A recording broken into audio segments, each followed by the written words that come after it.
so now this is going to be the third video about the Equal Protection Clause. And what we're going to do here is we're going to put together the Equal Protection Clause and the Due Process Clause in the case of Loving versus Virginia that was decided in 1967. If people want to learn more, HBO made a really great documentary called The Loving Story a few years ago, and I recommend that everybody watch it. It's really well made, talks about the case a lot, and is also just a really good movie. So what we have in this case is that a black woman and a white man got married to each other in Washington, D.C., where that was legal. And then they moved to Virginia right afterwards, where they were both from. And they were arrested in Virginia under a law that said black people and white people can't marry each other. And they were sentenced to a year in jail, but the judge said that if they left Virginia and didn't come back for 25 years, they wouldn't have to go to jail. They had children together, and they left Virginia, but they were really low income. They couldn't afford to support themselves without their actual house that was in Virginia and their families and all of their support systems. So they brought this case. And what this is going to end up doing is that it's going to put together the Equal Protection Clause and the Due Process Clause.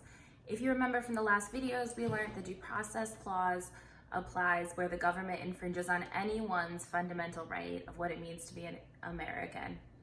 And the Equal Protection Clause looks to laws that discriminate against you based on being in a particular group.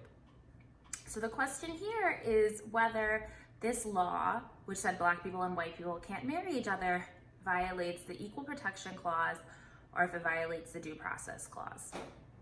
And the Supreme Court said both, okay? It violates the Due Process Clause and it violates the Equal Protection Clause. So what we're gonna do always is two things. Under the Due Process Clause, we're going to say, is this infringing on some sort of fundamental right that throughout the history and tradition of being an American this affects? And if so, does the government have a good enough reason to do it? So the Supreme Court said that deciding who you're going to get married to is a fundamental part of what it means to be an American. We're coming from a monarchy, from a country that had lords and things like that, where you couldn't marry someone upper class if you were lower class, and where you had arranged marriages, or the king would say who you could marry. And part of being American from the very beginning was you marry anybody, right? Even Alexander Hamilton, who was relatively low income, came here and married this incredibly rich woman. So we don't have aristocracy in this country. Anybody can marry anybody. So the Supreme Court said under the Due Process Clause, there is a fundamental right here. So the next question we're always going to ask is, did the state have a good enough reason to get in the way of your fundamental liberty right? Because remember, the Due Process Clause says that states can't take away your life, liberty, or property without due process of law. So the Supreme Court decided there is a liberty right here in marriage and marrying who you want.